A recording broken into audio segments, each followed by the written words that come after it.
الحمد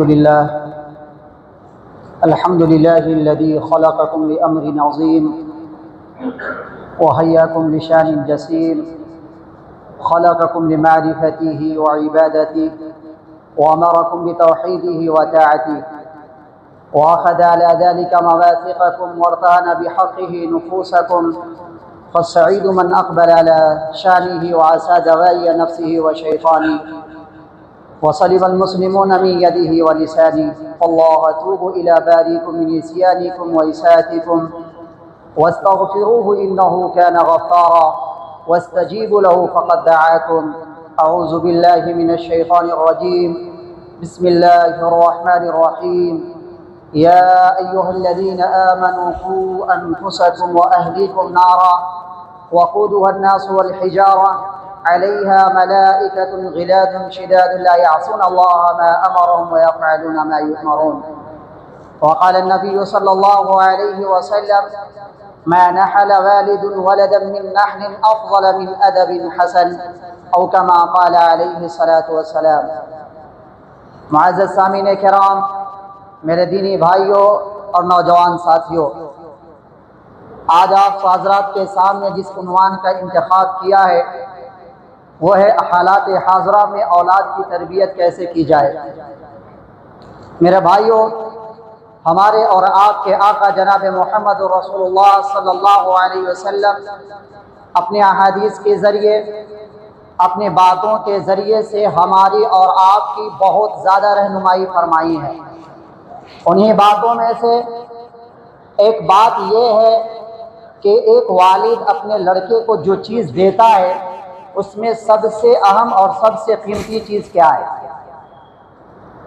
اللہ کے رسول صلی اللہ علیہ وسلم نے فرمایا: ما نحل والد ولدا من نحل افضل من ادب حسن، کہ ایک والد اپنے لڑکے کو جو چیز دیتا ہے، ایک والد جو اپنے لڑکے کو گفٹ دیتا ہے، اس میں سب سے بہترین جو چیز ہے وہ ہے بہترین تربیت، اچھے اخلاق ہے اور بہترین پرورش ہے۔ اس سے بڑی کوئی چیز نہیں ہے۔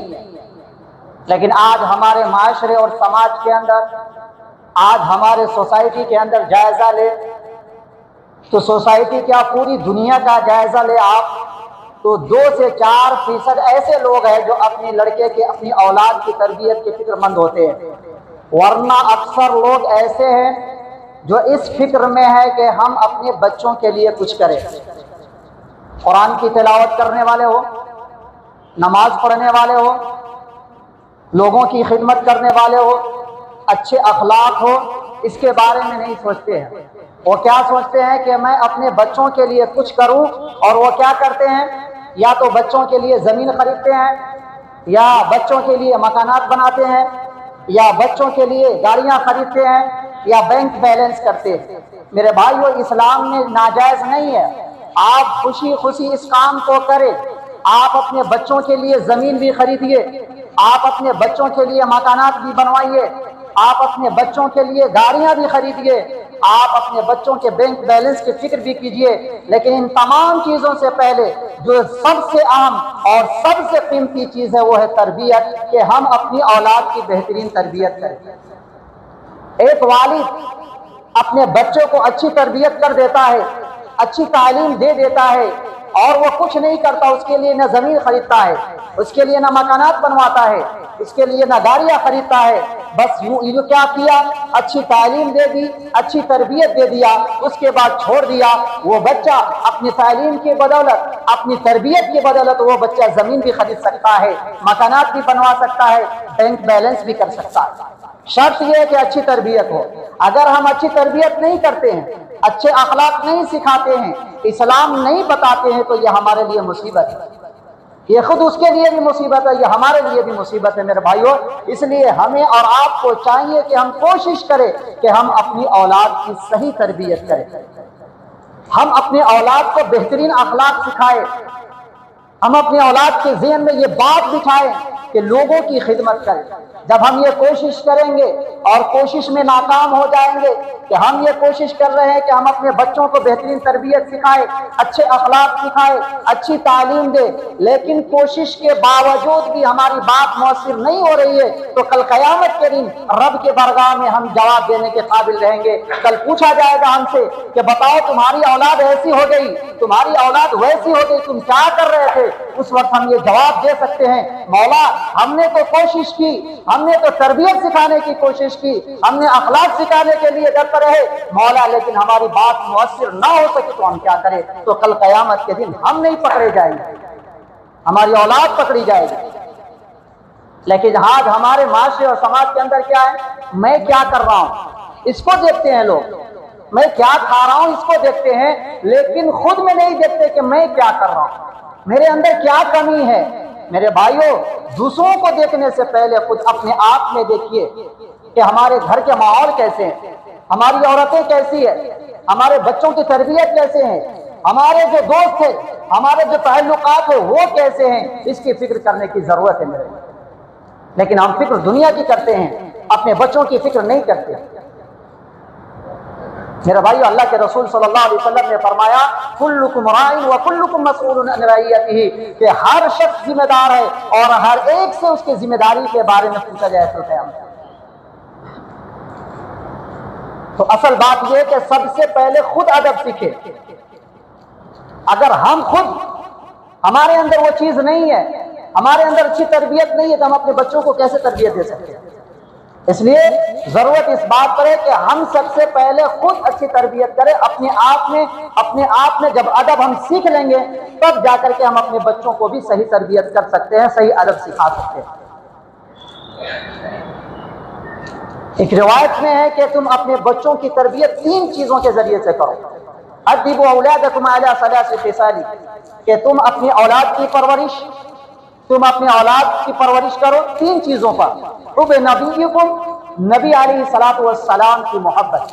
نمبر 1 یہ ہے کہ تم اپنے بچوں کے ذہن و دماغ میں یہ بات بٹھا دو، نبی کی محبت اپنے بچوں کے ذہن و دماغ میں بٹھا دو۔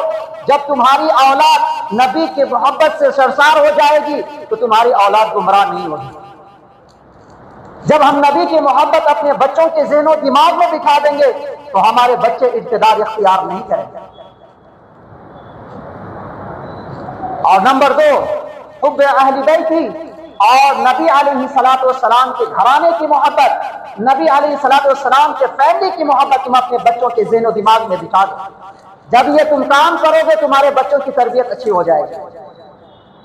نمبر 3 وقراءۃ القرآن، اور قرآن کی قرأت پر تم اپنے بچوں کی تربیت کرو، قرآن سکھاؤ، قرآن پڑھاؤ، اور قرآن کے اندر جو چیزیں ہیں اپنے بچوں کی زندگی میں اتارنے کی کوشش کرو۔ لیکن معاملہ یہ ہے کہ ہم خود قرآن نہیں پڑھ پاتے ہیں، تو ہم اپنے بچوں کو قرآن کیسے پڑھائیں گے؟ ہم تو خود قرآن پڑھنا جانتے ہی نہیں، تو ہم بچے کو کیسے پڑھائیں گے؟ اس لیے ہر ایک شخص کی ذمہ داری ہے کہ وہ قرآن کو پڑھے۔ ہم قرآن کو کیا سمجھتے ہیں کہ قرآن پاکوں میں سجانے کے لیے ہے۔ ہم قرآن کو سمجھتے ہیں کہ پاک سے اگر قرآن گر جائے تو چھونے کے لیے ہے قرآن۔ ہم قرآن کو یہ سمجھتے ہیں کہ بس قرآن کو پڑھے۔ نہیں میرے بھائی، قرآن کو اللہ رب العزت نے نازل کیا اور یہ پیغام بھی دے دیا ذالک الکتاب لا ریب فیہ ھدی للمتقین، کہ یہ وہ کتاب ہے جس میں شک و شبہ نہیں ہے اور یہ ہدایت ہے متقین کے لیے۔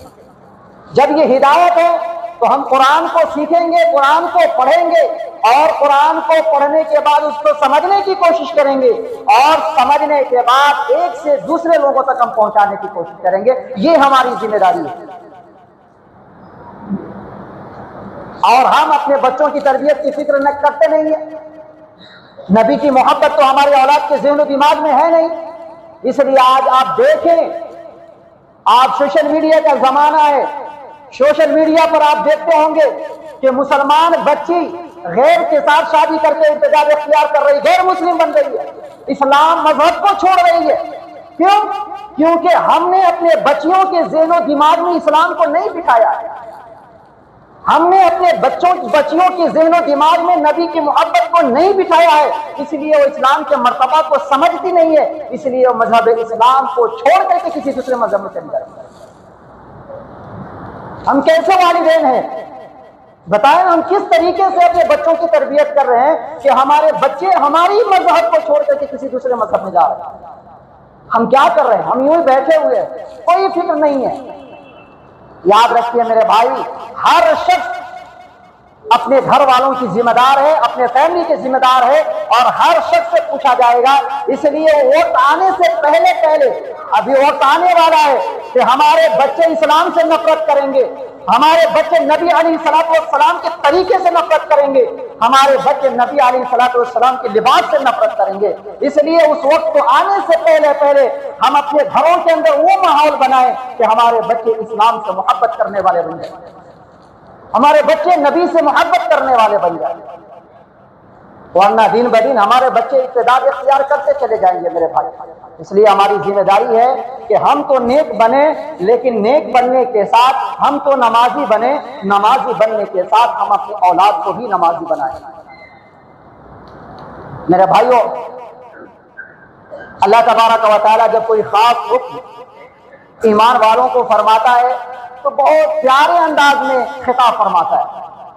اللہ تعالیٰ نے قرآن کریم کے اندر فرمایا، یا ایھا الذین آمنوا قوا انفسکم۔ کتنے پیارے انداز میں اللہ تبارک و تعالیٰ نے فرمایا کہ اے وہ لوگوں جو خدا کی وحدانیت پر ایمان لائے، اے وہ لوگوں جو رسول کی رسالت پر ایمان لائے، قوا انفسکم، اپنے آپ کو بچا لو۔ اتنے پیارے انداز میں اس کو یوں سمجھ سکتے ہیں کہ ایک والد ہے، اس کا لڑکا اس کے پاس ہے، وہ لڑکا کو دو طریقے سے بلا سکتا ہے۔ ایک تو یہ ہے کہ نام لے کر کے بلائے، اگر خالد نام ہے تو باپ یہ کہتا ہے کہ اے خالد ادھر آنا، اس میں باپ کا پیار نہیں جھلکتا ہے۔ لیکن اگر وہی باپ یہ کہتا ہے کہ وہ بیٹے خالد ذرا ادھر آنا، اس میں باپ کا پیار جھلکتا ہے۔ اسی طریقے سے اللہ تبارک و تعالیٰ نے جو اپنے بندوں کے ساتھ جو نسبت ہے، ایمان والوں کے ساتھ جو نسبت ہے، اسی نسبت کی بنیاد پر اللہ تعالیٰ نے مخاطب کر کے فرمایا، یا ایھا الذین آمنوا قوا انفسکم، کہ اے وہ لوگوں جو خدا کی وحدانیت پر ایمان لائے، جو رسول کی رسالت پر ایمان لائے، قوا انفسکم، اپنے آپ کو بچاؤ، واہلیکم، اور اپنے اہل و عیال کو بچاؤ، نارا، جہنم کی آگ، وقودھا الناس والحجارہ۔ اور آگے تفسیر ہے اس آگ کے بارے میں کہ جس کا ایندھن انسان اور پتھر ہوگا، علیہا ملائکۃ غلاظ شداد لا یعصون اللہ ما امرہم، اور اس پر ایسے فرشتے مقرر ہیں جو سخت ہے، قدرت والا ہے، لا یعصون اللہ ما امرہم، اور وہ خدا کی نافرمانی نہیں کرتے، وَيَفْعَلُونَ مَا يُؤْمَرُونَ، اور وہ وہی کرتے ہیں جس کا اسے حکم دیا جاتا ہے۔ تو میرے بھائیوں، اللہ تبارک و تعالیٰ نے اس آیت کے ذریعے سے ایمان والوں کو پیغام دیا، عام لوگوں کو نہیں، بلکہ یہاں مخاطب کیا ایمان والوں کو، ہمیں اور آپ کو، ہم سب کو مخاطب کر کے فرمایا کہ اپنے آپ کو بچاؤ، اپنے اہل و عیال کو بچاؤ اس آگ سے جس کا ایندھن انسان اور پتھر ہے، وہ پتھر جس کی انسان دنیا کے اندر عبادت کرتا ہے۔ اسی بات کو یہاں پر ظاہر کرنے کے لیے بتایا کہ لکڑی کی جو آگ ہوتی ہے دنیا کے اندر، اس سے کہیں زیادہ سخت آگ پتھر کی ہوتی ہے۔ جب دنیا کی آگ کو ہم برداشت نہیں کر سکتے تو پھر آخرت کی آگ کو کیسے برداشت کر سکتے ہیں؟ اور پھر اس میں بھی ایسے فرشتے ہیں کہ آپ روئیں گے، چلائیں گے، لا یعصون اللہ ما امرہم ویفعلون ما یؤمرون، اور وہ خدا کی نافرمانی نہیں کرتے، وہ وہی کرتے جس کا اسے حکم دیا جاتا ہے۔ آپ روتے رہے، چلاتے رہے، وہاں کوئی سنوائی نہیں۔ اس لیے میرے بھائیوں، ہمیں اور آپ کو بچنے کی ضرورت ہے اور اپنے بچوں کی صحیح تربیت کرنے کی ضرورت ہے۔ ہم یہ سمجھتے ہیں کہ ہم نمازی ہیں، ہم 5 وقت کی نماز پڑھتے ہیں، صف اول میں آتے ہیں، تکبیر اولیٰ کے ساتھ نماز پڑھتے ہیں، ہم تو کامیاب ہیں، ہم تو کامیاب ہیں۔ نہیں میرے بھائی، آپ کامیاب نہیں، آپ اپنے آپ میں سمجھتے ہیں کہ کامیاب ہے، نہیں۔ اس آیت کو سامنے رکھ کر کے سمجھیے کہ آپ نمازی ہیں، آپ صف اول کے پابند ہیں۔ کیا آپ کے گھر کے بچے نماز پڑھ رہے ہیں؟ کیا آپ کے گھر کے بچے صف اول کے پابند ہیں؟ آپ قرآن کی تلاوت کرتے ہیں؟ کیا آپ کی اولاد قرآن کی تلاوت کرتی ہے؟ کیا آپ کے گھر میں دینی ماحول ہے؟ کیا آپ قرآن کو سمجھانے کی کوشش کرتے ہیں؟ کیا قرآن کی تعلیم دینے کی کوشش کرتے ہیں؟ نبی کی محبت کو اپنے فیملی کے ذہن و دماغ میں بٹھانے کی کوشش کرتے ہیں؟ نہیں کرتے، اور پھر خواب خیالی میں ہے کہ ہماری نماز ہمیں کامیاب کر دے گی۔ یاد رکھیے کہ آپ ذمہ دار ہیں، خود پر بھی ذمہ دار ہے کہ خود اپنے آپ کو بھی بچائیے اور اپنے اہل و عیال کو بھی بچائیے جہنم کی آگ سے۔ اس لیے اپنے آپ پر نربھر نہ ہو، بلکہ اپنے گھر والوں کے بارے میں بھی سوچیے۔ جو بیوی گھر میں ہے نا، اس بیوی کے بارے میں بھی سوچیے۔ جو بچے ہیں نا، اس بچے کے بارے میں سوچیے کہ ہم اپنے بچوں کی صحیح تربیت کر پا رہے ہیں۔ جس بچے کے لیے حلال حرام کی ہم تمیز نہیں کرتے ہیں، دن بھر پسینہ بہاتے ہیں اور حلال ہو چاہے حرام ہو کہیں سے لے کر کے آتے ہیں تاکہ اس بچے کی پرورش کرے، اس بچے کو ہم بڑا کرے اور اس بچے کو اچھی تعلیم دے، دنیاوی تعلیم دے کر کے MBBS بنا دے، ڈاکٹر بنا دے، انجینئر بنا دے، جو چاہے بنا دے، حلال و حرام کی تمیز نہیں ہے۔ تو یاد رکھیے یہ آپ کی ذمہ داری ہے کہ آپ اپنے بچوں کے عقائد کو ٹھیک کیجیے۔ اگر آپ اپنے بچوں کے عقائد کو درست نہیں کریں گے، آپ اپنے بچوں کو اسلام کے بارے میں مضبوط نہیں کریں گے، تو یاد رکھیے کہ آنے والے دن میں ہم سوچنے پر مجبور ہو جائیں گے کہ ہمارے نوجوان کہاں جا رہے ہیں، ہمارے نوجوان کیا کر رہے ہیں۔ اس لیے میرے بھائیوں، ہمیں اور آپ کو سوچنے کی ضرورت ہے، صرف کہنے سے نہیں کہ ہم تو کوشش کر رہے ہیں، ہم تو تربیت کرنے کی کوشش کر رہے ہیں، ہم تعلیم دینے کی کوشش کر رہے ہیں۔ آپ یاد رکھیے کہ صرف کہنے سے کام چلے گا کہ اگر دنیا کے اندر آگ لگی ہو اور آپ کی اولاد اس آگ کی طرف جا رہی ہو تو آپ کیا کریں گے؟ آپ کرسی پر بیٹھ کر کے یہ کہیں گے کہ میرے بیٹے آگ کی طرف مت جانا ورنہ جل جاؤ گے؟ کیا یہ کہیں گے؟ ایک باپ یہ گوارا نہیں کر سکتا کہ اس کا بیٹا آگ کی طرف جا رہا ہو اور باپ کرسی پر بیٹھ کر کے اپنے بیٹے کو آگ کے اندر جلا دے، یہ گوارا کر ہی نہیں سکتا ہے۔ اگر آگ لگی ہو، وہ بچہ آگ کی طرف جا رہا ہے تو باپ دوڑ کر کے اس کے ہاتھ کو پکڑے گا اس آگ سے بچانے کے لیے۔ تو یہ دنیا کی آگ ہے، جس دنیا کی آگ سے بچانے کے لیے آپ اپنے بچوں کے ہاتھ کو پکڑتے ہیں، تو آخرت کی آگ سے بچانے کے لیے کیوں نہیں آپ تیار ہیں؟ کیوں نہیں آخرت کی آگ سے بچانے کے لیے اپنے بچوں کو نماز پڑھنے پر مجبور کرتے ہیں؟ نماز میں کوئی کمپرومائز نہیں۔ اگر ہمارے بچے نماز نہیں پڑھ رہے ہیں تو آپ اس کو، اللہ کے رسول صلی اللہ علیہ وسلم کی حدیث ہے کہ جب آپ کے بچے 7 سال کے ہو جائے تو آپ انہیں نماز کا حکم دیجیے، آپ اپنے ساتھ میں مسجد لے کر کے آئیے، وضو کا طریقہ بتائیے، نماز پڑھنے کا طریقہ لا کر کے ساتھ میں بتائیے۔ جب وہ 10 سال کے ہو جائے تو آپ انہیں تاجیباً آپ انہیں حکم کرتے رہے کہ آپ نماز پڑھیں۔ کرتے ہیں نہیں؟ ہم تو گھر سے نکلتے ہیں نماز پڑھنے چلے آتے ہیں۔ ہمارے بچے کیا کر رہے ہیں؟ ہمارے بچے گیم کے اندر مشغول ہے، نوجوان بچہ ہے نماز ہی نہیں پڑھ رہا ہے، اور ہم نمازی بن گئے ہیں، ہم نماز پڑھنے آتے ہیں اور ہماری اولاد گھر میں بیٹھ کر کے گیم کھیل رہی ہے، ہماری بیوی بیٹھی ہوئی نماز نہیں پڑھ رہی ہے، ہماری بیٹیاں نماز نہیں پڑھ رہی ہے، اور ہم یہ سمجھتے ہیں کہ کامیاب ہو کیا ہے؟ اس لیے میرے بھائیوں، نماز میں کوئی کمپرومائز نہیں۔ نمبر 2، اور اس چیز کی تربیت کیجیے، اس چیز پر فوکس کیجیے کہ بچے ہماری اولاد جھوٹ نہ بولے، جب بھی بولے سچ بولے، جھوٹ نہ بولے، اس میں بھی کوئی کمپرومائز نہیں۔ نماز، جھوٹ، اور نمبر 3 یہ ہے کہ آپ اپنے بچوں کے اندر وہ چیز پیدا کیجیے کہ دوسروں کی خدمت کرے، دوسروں سے نفرت نہ کرے بلکہ دوسروں سے محبت کرے۔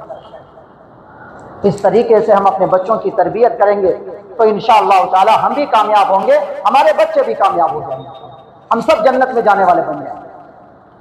لیکن لاپرواہی کیے، ہم یوں ہی اپنی زندگی گزارتے رہے، اپنے بچوں کی فکر نہیں کیے، تو یاد رکھیے کہ کل قیامت کے دن آپ جواب دینے کے لیے بھی تیار ہیں۔